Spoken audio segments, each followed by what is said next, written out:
From business to entertainment, I sit down with folks who have reached their own level of success to discuss their accomplishments, the lessons they've learned, and the challenges they faced along the way. You're listening to The Jordan James Show. Growing up in the spotlight is not easy, and not everyone walks away from it unscathed. Spending some of the most formidable years of one's life in the public eye and on screen for the world to see can often be quite overwhelming. I'm Jordan James, and our guest today has been able to overcome these obstacles, becoming a very well put together young adult. Alexander Gould started acting when he was just 2 years old and has gone on to play the titular character in Pixar's Finding Nemo and appeared in the Showtime series Weeds, among many others. At the age of 18, he decided to step away from acting to attend college and has since returned after earning a dual major in philosophy and politics. Gould takes us on a walk down memory lane as he breaks down the biggest lessons he's learned in his career up until this point. Mr. Alexander Gould, thank you so much for joining us today. Thanks so much for having me. Yeah, so you've been acting since the age of 2? Yeah. Wow, man. What's your earliest memory on set? That's a good question. So there's I'm not sure if it's my earliest memory that I have, but it's a very distinct memory. I was on the set of Malcolm in the Middle, and there was a scene, I played the character Egg, who was a friend of Dewey's in one random episode. And there was a scene where I spilled juice all over the floor and we had to clean it up with soap. And so we had soap all over the floor and all these suds. And it was like a very distinct smelling soap. And it's like a dish soap that I smell often throughout life. I'll be in someone's house and be like, oh, there's that dish soap again. And it always reminds me of that scene. So that's I think I was 5 years old at the time. So that's an early memory of that, wow. That experience. Yeah. Just brings you right back to that moment, eh? Yeah, every time. I'm like, oh, I'm 5 years old on set again, which is fun. But it was a really cool experience. I remember Frankie Muniz, who obviously played Malcolm, was super nice. When I was, 5 years old, I was probably pretty cute. So it wasn't hard to be unkind to. Or it wasn't easy to be unkind to, I guess. But yeah, so that was a cool early experience. So prior to landing the title role in Nemo, you appeared in a string of television series. You mentioned Malcolm in the Middle, Seventh Heaven, Ally McBeal, Freaks and Geeks. What would you say is the biggest factor, or are the biggest factors that have helped you become successful? Yeah, so that's a really interesting question, because it's something that I think that I've asked myself a lot, because as an actor, as an adult, I kind of had to start from scratch, and I'm still in the process of learning the ropes of what success means in that industry. Because after I finished with Weeds, I took a hiatus for several years, went to college, decided to learn more about the world, and kind of have come back to acting, among other things in my adult life. So it's a good question. I think the hard thing with the entertainment industry is that success is it's a lot of luck, and you can definitely make that luck yourself. You can hustle and get out there and talk to people and try to work rooms. But at the end of the day, the thing that every casting director is looking for, every producer is looking for, is just the idea that they have in their head of the character. So, when they see you, if you fit that character, that's great. And you hope that you fit that character, but if you don't, then you don't. And obviously as an actor, your job is to try to embody that character as much as possible. So there's this weird kind of balancing act you have to do as an actor, as a performer, to kind of fit the character, but also find your own interpretation of it, and also network, and also be happy. And when you're a kid, a lot of that kind of gets done for you, kind of around you, but as an adult, it's something that you have to kind of work with and do yourself. And so it's definitely been a really enjoyable and energizing process to relearn how to do that as an adult, when I don't have parents and adults around me who are kind of giving that leeway. It's right. A completely different thing. But yeah, so I think as a kid, the factors to my success were very much my ability to speak well, articulate well, and my acting ability definitely played a role. And then probably just because I fit the characters for whatever reason. I know that I had big eyes. People always said that it does come down to some degree of your physical features alongside of all of the other things. So it's an interesting industry because it's really difficult to pin down what the thing was that led to your success. It's like everything, right? Right. But yeah. And do you find that it's easier as a kid to fit that mold, or kind of the same like as an adult? So I think actually the thing that's easier to do as a kid is to be really authentic. And not that, it's hard to be authentic as an adult, but when I was young, I definitely just didn't care about what anyone around me was thinking or saying. I would, someone said, say your lines this way, and I said them this way. And as an adult, because there's so much more that goes into the character and what you're wearing and what you're thinking when you walk into that room, and there are all these, I guess you could call them like ego dynamics that come into play. Just when a casting director is like, that was good. And you're like, was it good? Or was it like, are you just saying that because you have to, and you overthink it? That kind of becomes something that you have to like work with and overcome. So I think, my answer is I think it was actually easier to be authentically myself and not try to fit the mold, which made me fit the mold better, because then it would just become naturally in that space. And that's something that, as an adult, that's like the most important thing to do as an actor. And the thing that when you get to it is like, oh yes, I got it. Like when I can do a scene and step outside myself and just let the character flow through me, that's really the moment when, it all clicks together. What are some of the mistakes that you've made along your way, or some of the hardest lessons that you've had to overcome as an actor, as a child actor, and now as an adult? Yeah, it's an interesting question, because I don't know that I see anything that I've done as a mistake or a problem, because I think I've just learned from so many different experiences. Right. So as a child actor, I learned from the world around me. I if I didn't learn my lines, if I didn't, do anything on a day-to-day basis, I learned from the consequences. And I think that was actually really valuable, because when I was young, I was working like full time on sets and with other people and learning to be professional. So I really saw the consequences of any mistake I made in real time. And I was able to kind of take that and learn from it. And I think as I have gotten older and come into going back into this industry as an adult, I relish anytime I get feedback. And feedback to me always sounds like, oh, you did this wrong or something, but it's not someone saying you did anything wrong. It's saying, well, here's how you could do it better next time, or here's how you could change it for the future. So I try to look at life like I haven't made any mistakes. And I have things that I've learned from. Nice. And just kind of going off of that, working with so many different directors, what would you say are some qualities that make a good director?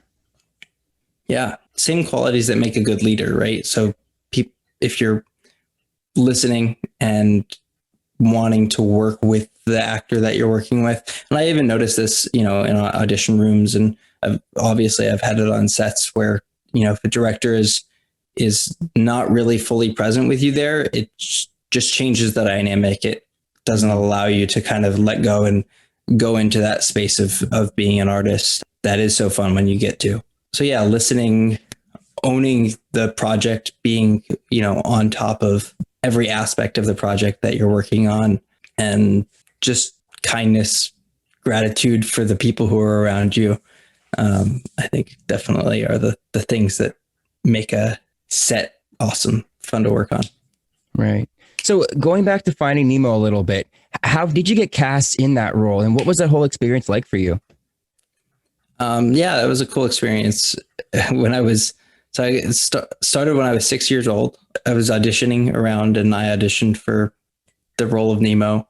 Didn't hear anything back for over a year. Just thought it was another audition, put it behind me. And then about a year later, I got a call, and they asked me to come back in, did a callback. And after that callback, they were like, we want you to come in, and still didn't really know what role that I was going to play.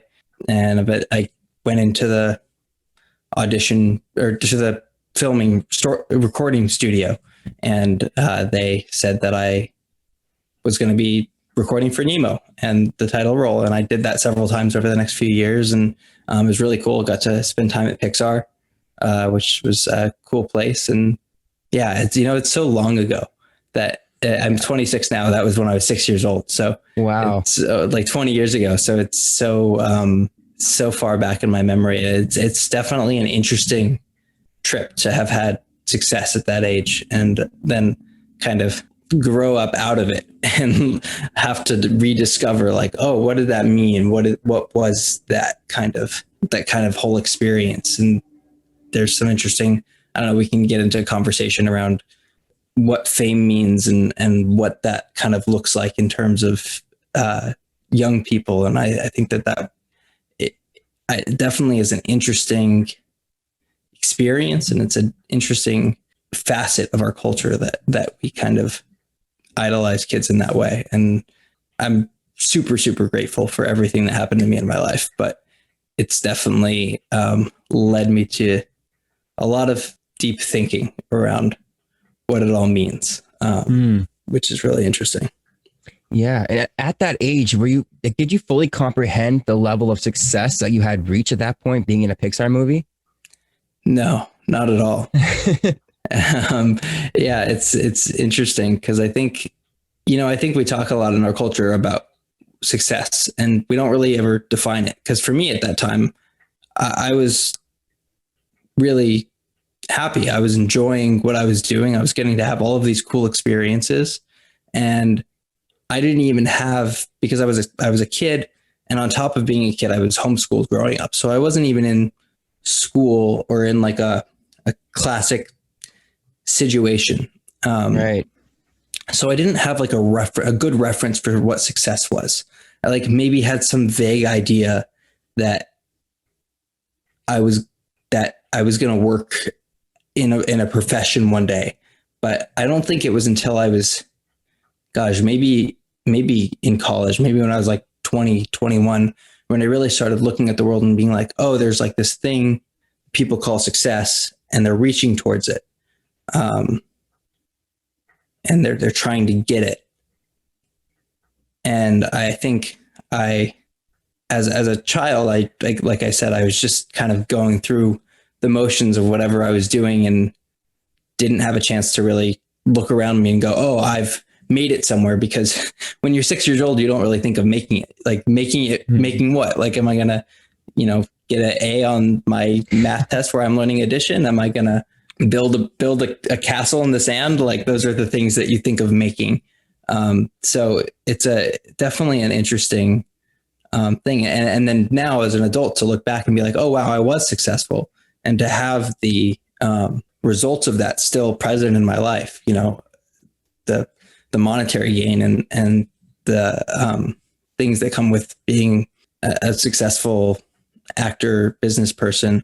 And then to have to kind of look back at it and be like, well, now I do want to chase some form of success, but I have to like be aware of what that really is in the world. And is it like me, making a lot more money or is it like me actually like contributing and giving back to the world? And for me, that's like a really important facet of my life is I'm, engaged in building a better future. And I really want to create a better world to leave behind. And I think any way that I can do that, I studied philosophy in school. I'm a thinker. I want to think about systems and ways we can kind of change the world that we're living in now, and moving forwards. And if that's through imagination, if it's through telling good stories, if it's through being a part of acting in good stories, if it's through actually doing the hard work of building something like an app or a company or whatever that is.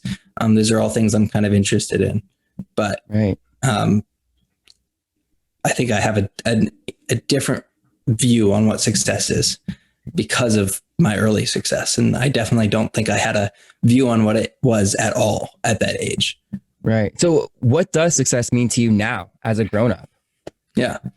First and foremost, it means being satisfied and happy with what I'm doing. And I don't claim to to be there. I definitely have my own kind of struggles with what it means to be happy and what that looks like.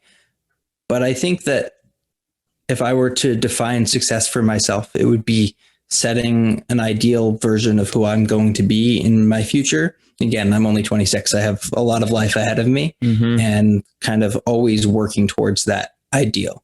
Whether that's, one day just waking up in the morning and getting out of bed. And if it's another day, putting in 20 hours straight of, focused, flow, heavy work where I'm just in it and doing it. And I think that looks different every day. And it's all about, what are you going to do? What am I going to do today that lets me, win the day, get better today? I like the 1% rule, the idea that if you do 1% better today than you did yesterday, and you do that every day, you get like a 350% increase over a year or something like that. So yeah, I think there's kind of two versions. There's like long-term goal setting, that's who I want to be and I'm going to work towards it. And then there's everyday success, which is I'm going to do 1% better today than I did yesterday. Wow. Pretty inspirational there, man. So, pretty shortly after Finding Nemo came out, you were then cast in another career-defining role as Shane Botwin in Weeds. What is it like to achieve that level of success at that age? And how did you deal with all that attention? Because in my own case, I feel like at that age, the only thing that I really accomplished was getting second place in a spelling bee. So how did you deal with all of that at that age? Yeah, for sure. I was recognized a lot on the streets and in life in general. And that was something that definitely around the time I was like 15 was like really great when I was with my friends. And then sometimes like really not. Like I remember one time I was at Disneyland with like a girl who I would liked and was kind of dating, and all day we kept trying to just find like a quiet spot. And whenever we did, there would be like someone who just like started recognizing me and wanted to talk to me. And so there were moments like that when it was like, oh, this is really like a difficult thing. But then there were other moments when it's super cool and you get to meet people and their life stories. And it was definitely something that as I grew older, I had to contend with and like figure out, oh, I feel like emotional or like upset when someone tries to recognize me, but to them, that's just like making their day and making their week. So I really had to learn to kind of put my own wants and needs aside to contend with that. And it all felt very surreal. I think in retrospect, it was definitely very strange. And I still get recognized sometimes. And at this point, I'm very much just grateful for them that they're still recognizing me after, this amount of time, and that I'm still have contributed meaningfully to someone's life in some way. And that's really cool. But yeah, as a teenager, it was definitely like a trip, like in every sense of the word. Like if I would get recognized in the streets, like my emotions would change. My thoughts about the world would change, and I would probably disassociate for a bit of it. But it was definitely, so yeah, it had its good things and bad things. And then of course, like in school and around like my friends and in places where I was like known for who I was, it was just a really cool thing. And it definitely like allowed me to have like I guess social cred, whatever that means. It was fun, but not like, I think not much more fun than probably someone who's like, I don't know, great at football or something. It's just its own, niche and its own interesting thing. So was it tough for you to ever kind of differentiate who wanted to be your friend because they wanted to be your friend or because of the fame? Like, did you ever have that kind of back and forth at all? Yeah, I think that's a constant difficulty for probably most people who are actors or famous in some way. And definitely was for me, was something that, especially as I got to college, got older, was tough to kind of contend with. There are definitely some people who would try to take advantage of that situation. But the thing I found the most is that because of that, I really know who my really close friends are and my really good friends are. And like, if someone's at this point, I know if someone's trying to be a certain way because I was an actor, am an actor, or, was in this show or whatever. And if they're not, then you're like, okay, I like you. And you can kind of, I've made my best friends because they were the people who did not give a shit about anything I had done other than the fact that it was something cool that I had done. And, just wanted to know who I was and do whatever I wanted to do and do whatever they wanted to do. And so, yeah, definitely it's a double-edged sword because on one side it's tough, but on the other side you get to like really get to the heart of people are really quickly and avoid a lot of the, I guess, bullshit that people can often put on. Yeah. So if you could go back in time and give your younger version of yourself some advice, what would you say? Probably to not give up, whatever that means to that version of me at that time. Yeah. Whether that was me yesterday or me 10 years ago. Well, that's a different question. Yeah. But yeah, so I guess my next question would be, if you could go back and do it all over again, what would you do differently? I don't think I'd do anything differently. Yeah. I think I'm grateful for everything that's happened and happy where I am today. And like I said, it's, I fully expect that people my age, I'm not sure how old you are, our age, are going to live at least till 100, probably longer. So I'm like a quarter of the way through. So yeah, I'm actually the same age as you, exact same age as you. Yeah. Cool. So yeah, going back to Weeds a little bit, how did you get cast on that show? How did that kind of all come about for you? Yeah. So again, it was an audition. When you're an actor, I feel like you get used to just going on auditions all the time, every day. And something I still do regularly. And it's kind of like playing the lottery, and it's kind of like putting on a full production every time. So you're like, keep putting it all together and doing it. And then you just pull the lever and, the slots go, and you're not sure if that's going to be the one where you get I'm mixing metaphors here, but, love it. That's going to be the one where you make it, or, if it's just going to be another, to mix metaphors again, ticket that you bought and, you move on from it.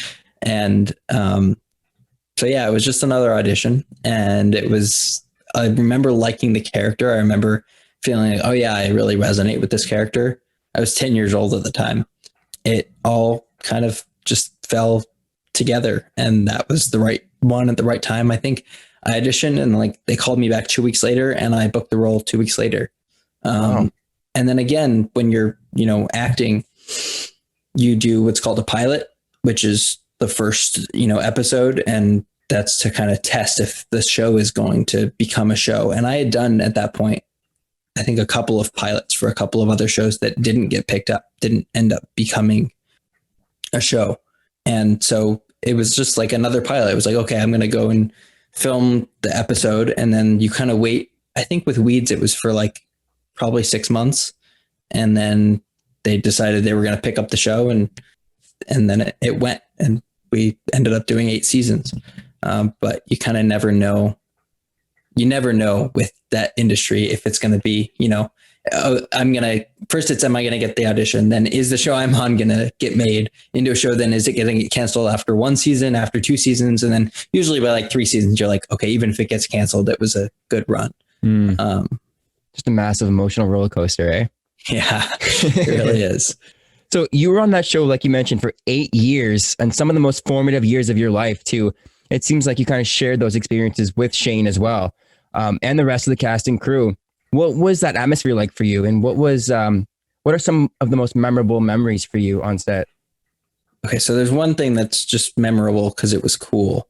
which is we filmed at Universal Studios here in Los Angeles and got to go into the theme park whenever I wanted, which was cool. Wow.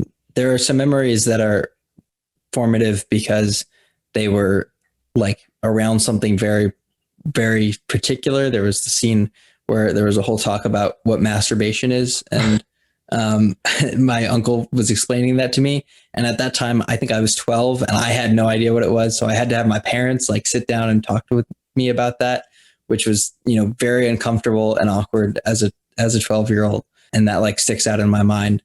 And then there are some memories that are memorable because they were just hysterical and had some really wacky things happen on set. I remember always working with Kevin Nealon, who played Doug on the show, and he was just the funniest guy. And one day he was just like, Alexander, come into my trailer, like come hang out with me. And he like had a banjo with him. He played banjo really well. And I walk into his trailer. And at this time I was like 15, 16. So I was like aware of what was going on. And Steve Martin was in his trailer with him, Wow. just like playing banjo.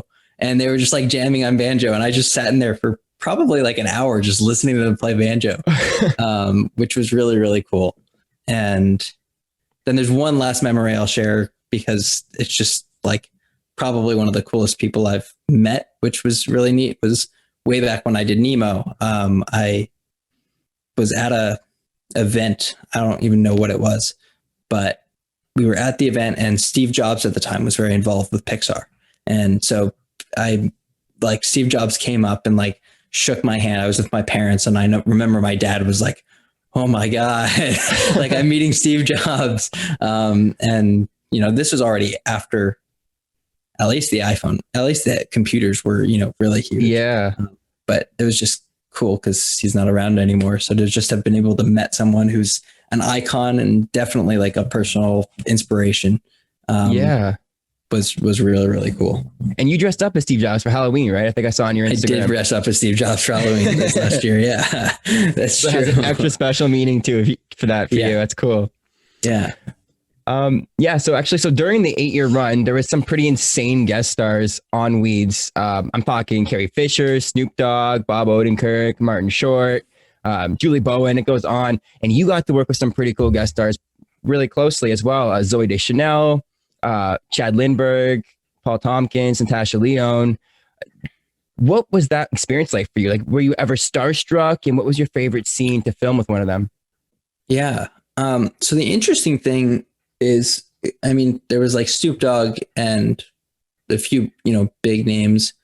Michelle Trachtenberg was, I think, the one who I knew previously, but most of the other people who were on Weeds, I like they weren't in my like awareness. Or like Zoe Deschanel, like she hadn't really even done New Girl yet. Like she wasn't very well known at that time. And I remember, and then the other big person I worked with was like Richard Dreyfuss, who, but he was from way back in the day, celebrity. So it was never an experience of like being starstruck just because it wasn't people who I had like seen. Like I said, Michelle Trachtenberg, I think my sisters watched, it's like a movie about ice skating. I think it was like Ice Princess. Ice Princess, yeah. And she was in that. So, and that was a movie that my sisters watched over and over again. So when she was on the show, it was like, oh, like I know who that is. And I think it was the only time I had something where I was like, oh, weird. Like I've seen you on TV and have, met you. So yeah, it was never really that experience with starstruckness, if just for the fact that I didn't work with people who I personally knew very closely. I remember at the time, my sister was also an actor. She was on a couple of episodes of Hannah Montana. And for her, and she was like, when she was maybe 8 or 9. And for her, obviously that was like the coolest thing ever. But yeah, for me on Weeds, it wasn't. I think now it would be a lot cooler with a lot of different people that were on that show to kind of go back. And Mary-Kate Olsen as well. Mary-Kate Olsen. Yeah. I remember working with her. She was really, really sweet, but again, wasn't like, I like knew who she was and had seen Full House, but also she was like a little kid on that show. So it was like a disconnect, I guess. Yeah. So, are there any similarities between yourself and Shane? Like, I mean, obviously, you probably didn't clock anyone with a croquet mallet, but are there any glimpses of yourself that you brought to the role? Yeah, for sure. I think with most actors, unless you maybe get to really, really character actors, most actors, you bring a bit of yourself to that role, whatever role you're doing. And Shane definitely was like very introverted and very had a unique and somewhat dark outlook on the world, which especially as a teenager, I very much did. And the weird thing I think about growing up on a show is that in some ways you're almost learning while you're acting. So I wouldn't say I took on the character, but it is always interesting and sometimes difficult to separate yourself from the character you're playing a little bit. So you do end up kind of working with aspects of that character and yourself that you might not have found otherwise. So I think even at the time when I was like 16, 17, I was looking to go to college and go to school. And I got really interested in criminology and criminals. And that was the same thing that Shane was interested in the end of the show. And I'm not sure if that was a direct connection or if it was just something that I became aware of and I was naturally interested in, but I became aware of by being, that character in the show. So definitely we had similarities. I like to think that where I am now is very far from that show. So during your time on Weeds, you made appearances in tons of other shows like Criminal Minds, Pushing Daisies, Supernatural. Did you ever feel overwhelmed, or did you always know that that was something that you loved to do and just were meant to be doing? Yeah. So I definitely felt overwhelmed.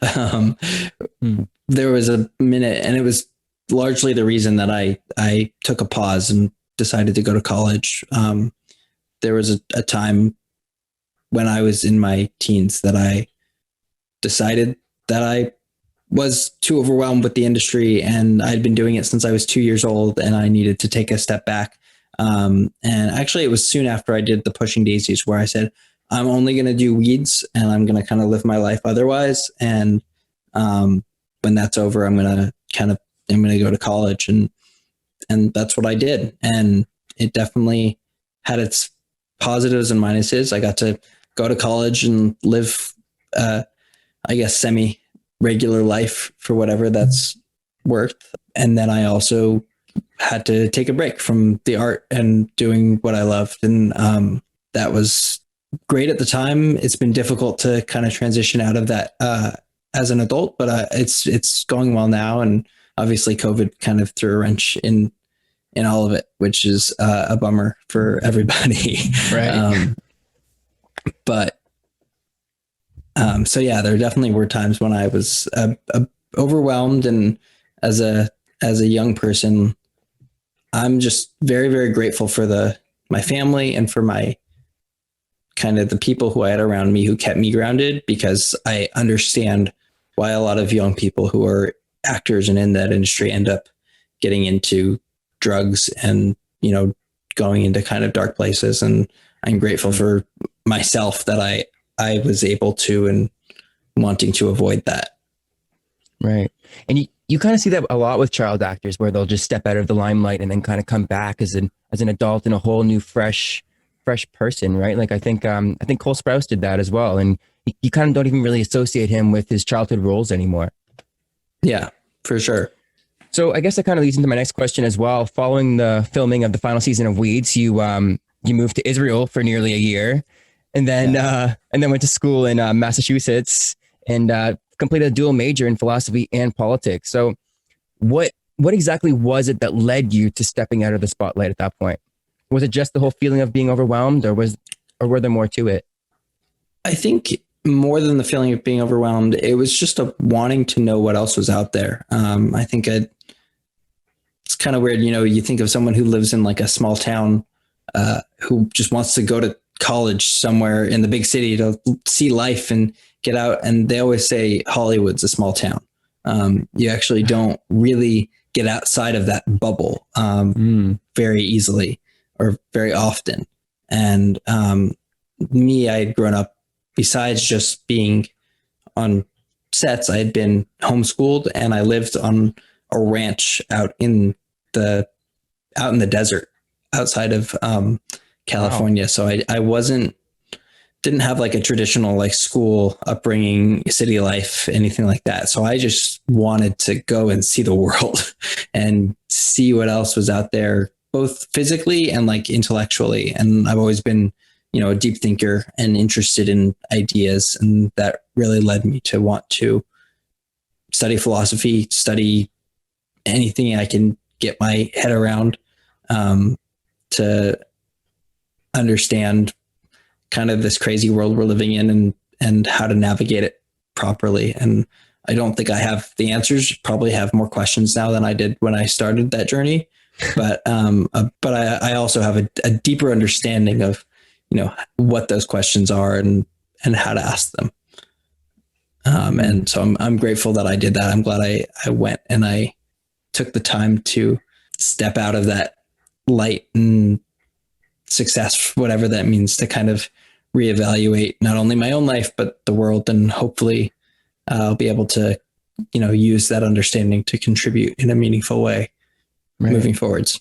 And what would you say is the best career decision that you've ever made? So to be honest, only in the last month, I've actually decided to, because of COVID, because of so many different things, decided to learn how to do coding, how to learn software development, which is something I've always wanted to pick up, always wanted to do.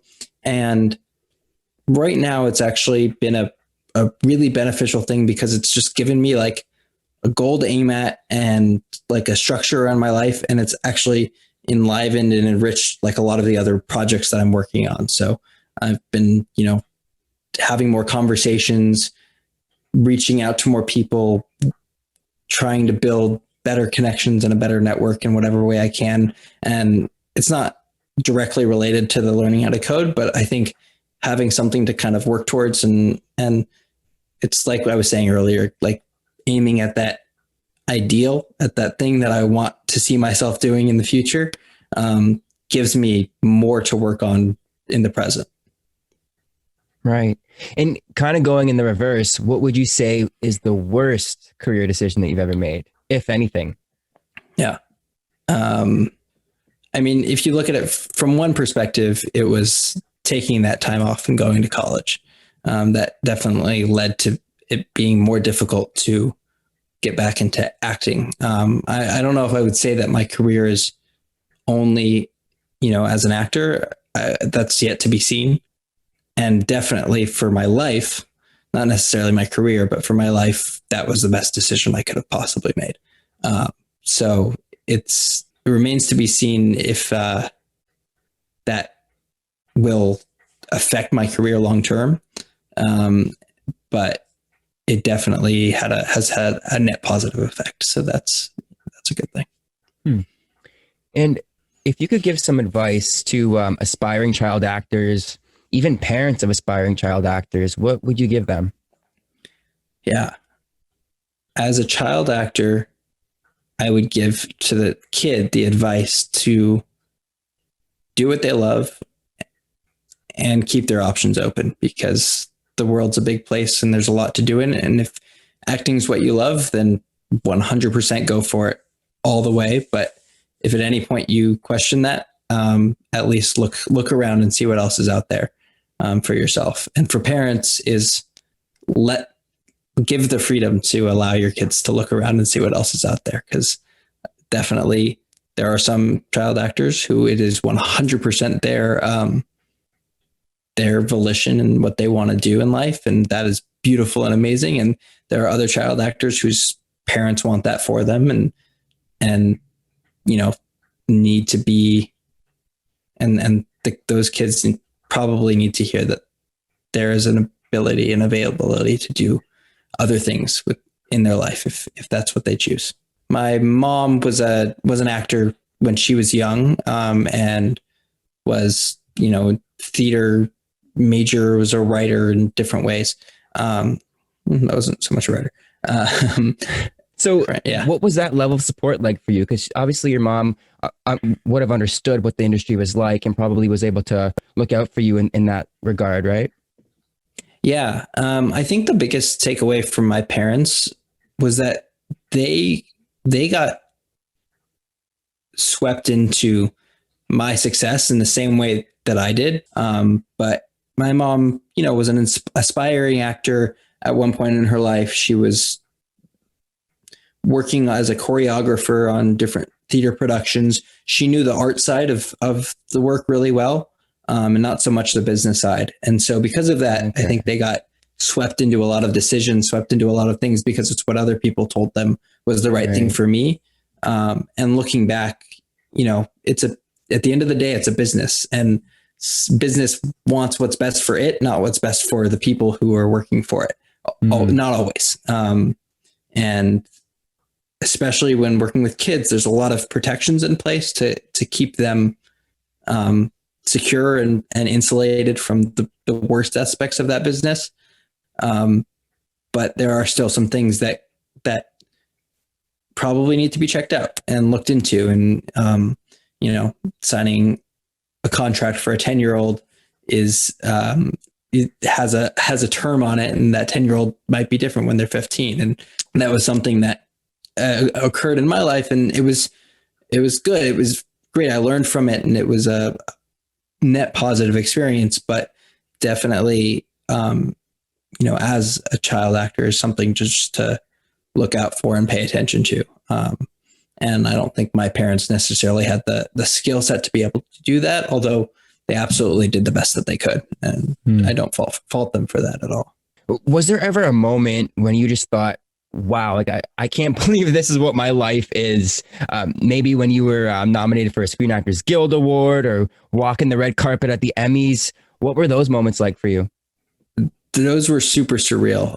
Red carpets were always really, really wild because it was just like, and the Emmys in particular, because it was just so many people around you. I remember going to the Emmys and there was like Steve Carell and I don't know, Tina Fey, anyone and everyone was there. And that was just like, whoa, that's just really wild that I'm in this place with these people. And it was really, really cool, but definitely surreal. Definitely like had many of those moments where I was like, what is this? And it definitely led me, I think, as I got older and grew up to kind of question the meaning of not only those experiences, but of everything. And I think that it was a necessary inquiry, and it has led me to a lot of meaning in my life, which is, great. So ask those questions to anyone watching. That's what I would say. That's basically all I got for you here today, sir. Just on a final note, what does the future have in store for you? What can we expect from you going forward? Yeah, so I have a couple projects on the horizon, possibly a couple films that I'm in conversations with, and I'm going to keep acting. I also have a podcast coming up, so look out for that. Going to be diving into conversations about the future and building a better future for all of us. And otherwise, yeah, just looking forward to doing that work. I think I have a vision in my head of something that's completely sustainable and, lifts up the most downtrodden of us. And I think it's coming quicker than we think it is. And I want to build it, and I want to help build it in whatever way that is. Well, thank you so much for that very inspirational discussion. And again, thanks again for being on the show. And when your podcast comes out, I'm looking forward to hearing that. Awesome. Thanks so much. Excellent. Thank you, Alexander. Thanks so much, Jordan. This is awesome. You can find Alexander on Instagram and Clubhouse. A huge happy birthday goes out to our guest today, and you can find all of his links in the show description.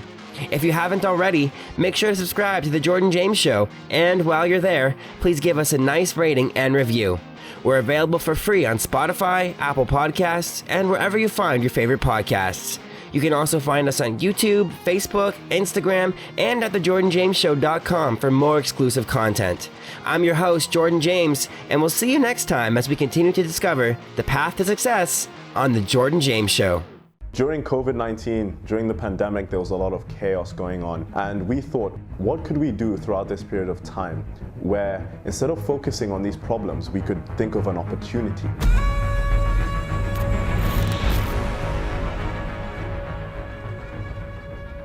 My name is Matthew Evanson. I am co-founder and head coach at F.I.T Performance. My name is Manana Bijue. I'm 21 years old, and I am the co-founder and head coach here at F.I.T Performance. We initially met on our first day at fitness and health promotion at Durham College. Throughout that, we started to study together a little bit more, and we really noticed that we had a really good work connection. We could work well together. So we started brainstorming. You know, Matthew and myself would hop on calls every day, trying to think, create an idea. What can we do to really make an impact that can also change people's lives? And that's when we decided to come up with F.I.T Performance, which is now our company that we are very proud and very happy to bring to you guys.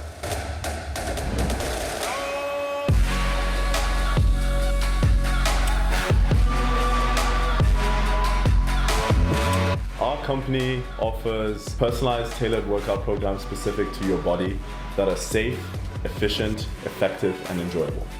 We also have our training insights, which dive into the science behind some of our movements and what's happening exactly to your body when you're working out, when you're doing these types of things.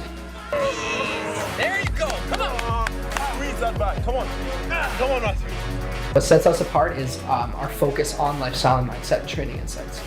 We believe that focusing more on health as a holistic view and overall, physical and the mental aspect of things, focusing on overall wellness, we think not only provides you with more information and knowledge, but it helps with a better transformation and an overall healthy lifestyle. Thanks so much for watching, everyone. If you're interested on taking the first step to an everlasting journey of growth, physically, mentally, and emotionally, feel free to reach out to us on our social media. We'll link our information at the end of the video, and we'd be more than happy to help you set and achieve your health and fitness goals by leveraging our functional improvement techniques. Thank you very much for watching. Thank you for your time, and we hope to connect with you soon. Take care.